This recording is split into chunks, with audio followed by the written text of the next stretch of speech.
Hey guys, and welcome to another monster guide. And today I'm going to talk about Stella, the water assassin.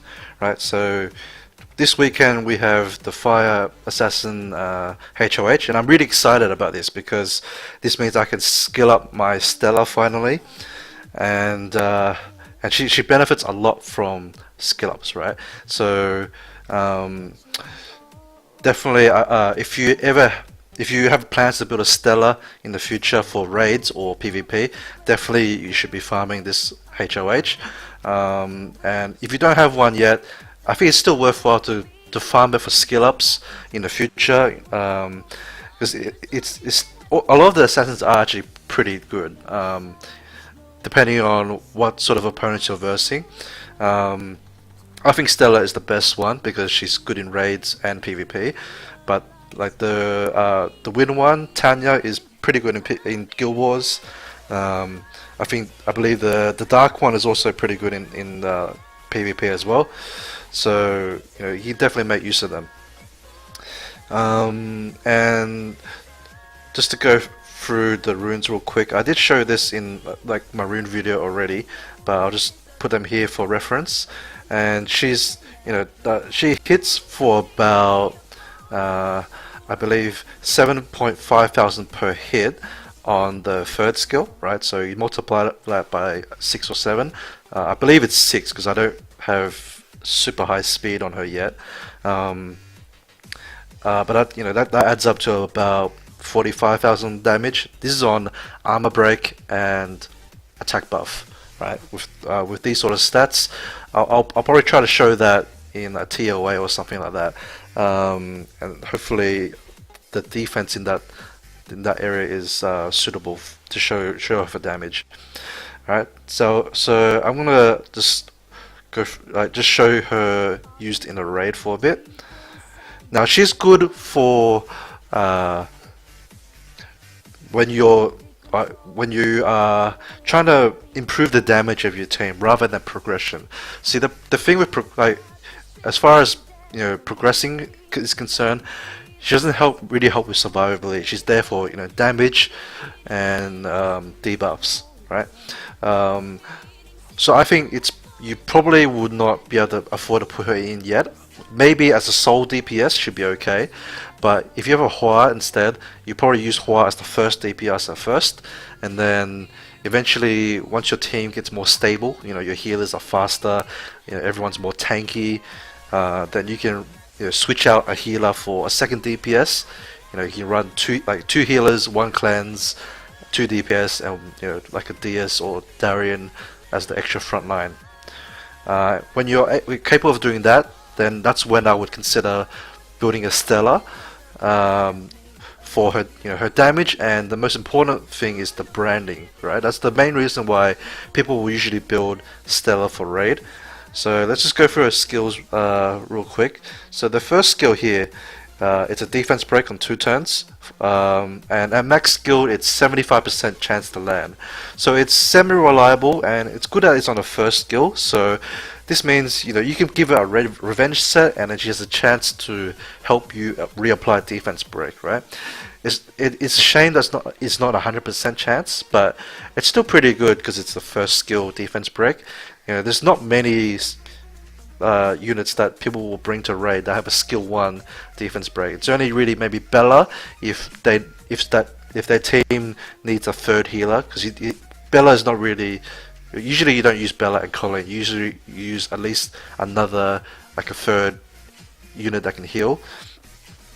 But yeah, for people who are running very safe raid teams, you might see them use Bella for an additional heal. Otherwise, people will use Darien instead of DS in the front line for the armor break. But she provides it as well, so if you're not running Darien in your team, then she's a good unit that can help you apply defense break for your team. And the second ability, this is the branding effect, right? So at max skill, she'll gain 100% chance to brand and -1 cooldown, so it goes down to 3 turns. So 2-turn brand on a 3-turn cooldown is pretty good. It does take 5 skill ups though, so this is quite a intense, skill up intensive unit. And that's I guess why a lot of all the Stella users are now rejoicing about the HoH. And the third skill, so this skill reduces attack bar 10% for each hit and for up to 7 hits. So she can reduce up to 70% attack bar, which is really nice. In combination with HoH, it helps keep the attack bar low so that you don't take as much damage, right? So I do find that this team is actually fairly safe because of the attack bar reduction. Now this is on a 6-turn cooldown, but when max skilled it goes down to 4 turns, which is pretty huge, right? It's a really huge difference. So that's why I'm really excited. And I believe to get the 7 hits, you have to have somewhere above 200 speed. I believe it's in the low 200s. I can't give you an exact confirmation because I only just recently got her. But I believe from what I heard is about 210 or so speed, which is when you get the 7th hit. Alright, so that was her in raids. I believe in raids her third ability does only about 2000 damage per hit because the boss has a lot of defense, so he doesn't take a lot of damage from that. But the second ability, the branding, does about 7 to 8,000 per hit, so it's a double hit, and therefore it does about 15k, which is pretty decent. Alright, so I'm going to try to just chuck her into a team here. Let's just give her a speed buff. Hopefully that helps give her more the extra attacks. Sorry, speed lead. So put Stella in, and I need Purian for the crit buff, right? Because she's not at 100% crit rate, so I'll give her a crit buff. And we're just gonna test out her damage, right? So I'm just gonna try ability and then quit and redo it. Alright, so I'll just times 3 this part.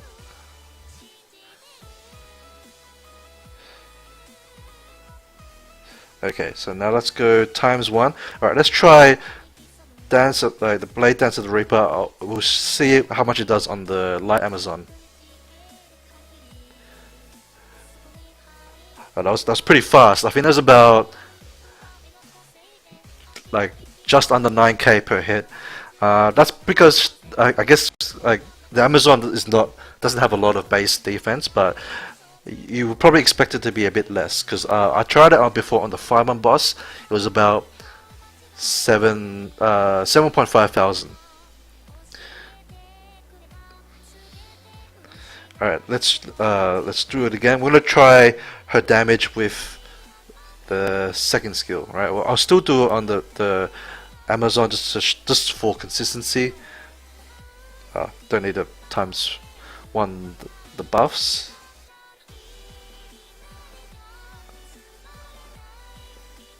Okay, so now we do Death Verdict on the Amazon. See how much damage it does. I think I saw like 16,000 and then 20,000.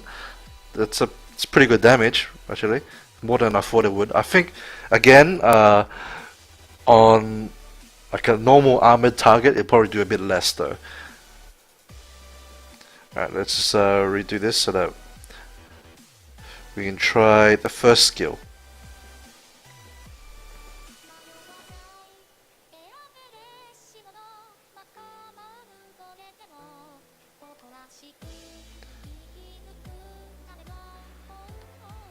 Okay. Alright, first skill, how much damage does it do? 19,000. That's, I guess, sort of expected. I mean, it's not amazing for attack buff and defense break, considering things like Fuel Mars will do 30k, but it's still pretty good for her, I think. She's a nat 4. There's a pretty big difference between her and something like Fuel Mars. But yeah, that's pretty good damage. I'm pretty happy with that. Again, you probably expect it to probably do something like 15 to 16,000 on an average unit, and yeah, it just depends what unit you're hitting. So a naturally tanky unit like Veromos will probably take a lot less damage than you doing it on, say, a Galleon, right? Now, I'm gonna talk a little bit about the other assassins, right? Because like with the HoH, you know, which ones do you want to build, right? There's a lot of there's all sorts of different assassins, and they have different purposes, right? So let's just trying to find it. The assassin. Here we go. All right. So I just talked about the water one in depth. She is, in my opinion, really good for raids. I will be using her in Guild Wars. I'm going to try her out. She's not optimized, you know, in terms of stats and rune set for PvP, but I think she's still going to be usable. So, you know, keep an eye out for my Guild Wars videos and hopefully I can show her in action a bit more. Now let's discuss the fire assassin a bit, because this is the actual assassin that's going to be the HoH, right? Now she's got a passive here. It reduces monster healing or healing recovery, and it also decreases the damage your guys receive. So similar to a Darien passive, and then like a universal like healing reduction effect. So I think this is like you can sort of abuse it with units that rebalance HP, like Chasun. So Chasun's Fallen Blossom, it's not actually a heal. It just like changes your attack, so your health bar. It puts it up to a certain level, right? So this won't reduce the effectiveness of that. So you could use, you know, Chasun in addition to this, but I feel she's not really worth the effort just for that. I mean, she's got Death Verdict and just the standard assassin ability for the first skill. So she's basically a Stella with a passive instead of the third, like the dance of so Blade Dance of the Reaper, right? I think Blade Dance of the Reaper is much better than that passive. So I think I would just prefer to run Stella, if anything. You can also notice that her base HP is a lot less than Stella, but she does have better base defense. I don't know how relevant that will be, but she does also have better speed. I guess she's probably got an awakening that gives her an extra speed, but I think it's not really worth it. I mean, Death Verdict does do pretty good damage, but it's not as much as, you know, Blade Dance of the Reaper. Now let's talk about some of the other assassins. So the third one, Tanya, I used to use her a lot in Guild Wars. Not so much now because a lot of the opponents I'm versing have will runes, and she gets countered pretty badly by will runes because the third ability, Shadow Assault, it would generally rely on the opponent having defense break on them to make sure you kill them, right? Because there's a lot of tanky units around, like, you know, Beast Monks, even Chasuns have a lot of HP, and if they're on will, then you're not going to kill them, right? You can kill very squishy nukers, so if there's something like, say, a Tor on defense or Galleon that you know that's a YOLO build, then she should be able to kill with just attack buff. But ideally, you probably want all 3 units on the enemy team to get defense broken by a Lua or Galleon. And then she can snipe 2 units, right? Because she can kill one, and then she attacks another unit at random. So yeah, basically the way I used to use her is I use Lua to decrease attack bars and defense break, hopefully a couple of them at least. Snipe one, and then hopefully snipe a second one with the second hit. Or at worst, you know, maybe pop the Endure of a Field Mars or something like that. And the other way I used her was, in addition, like basically, if my Field Mars was dead and I needed a way to kill the enemy Field Mars, I would use my standard Bella and Delphoid sort of composition, but I'll use Stella instead, right? As the nuker. So Bella will defense break the Field Mars, Delphoid will reset, and then Tanya will kill it for sure, right? And then as long as the other 2 are not like just support units, I'll win eventually. Alright, that's still the way I used her. And she's really good because the capture opportunity disability. So she's self-buffing, right? She gets crit rate and attack power, so she doesn't need any other support units to help her apart from a defense breaker, and then maybe an attack bar booster, and then yeah, then she can snipe a couple units. And this gives you an instant turn as well, so yeah, it's basically a free buff. And yeah, she's got standard exposed weakness like all assassins. So she's I think for in Guardian 1 and Conqueror level sort of Guild War offenses, definitely I think Tanya will be worthwhile, because you probably won't see as many wool runes down in that sort of bracket. So if a lot of the opponents that you're versing, if they don't have wool runes very often on their AD units, then yeah, I would definitely consider farming some assassins for Tanya. Alright, oh, oops. I need to talk about the light dark ones as well.